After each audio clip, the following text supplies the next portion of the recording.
The next one of Utah's state parks that I want to go over is Escalante Petrified Forest State Park. Now, this is a really nice little state park that's located fairly close to both Bryce Canyon and Kodachrome Basin. So, although you can't fly drones in Bryce Canyon National Park, you can in Kodachrome Basin State Park. So, it's a really nice place to go as kind of part of a southern Utah trip.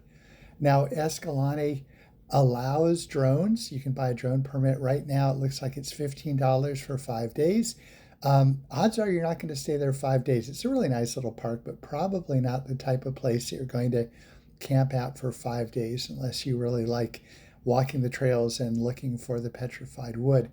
There's also a good story about how people who steal petrified wood from Escalante Petrified Forest State Park end up with really, really bad luck. So, anyway, you can ask the rangers about that if you'd like.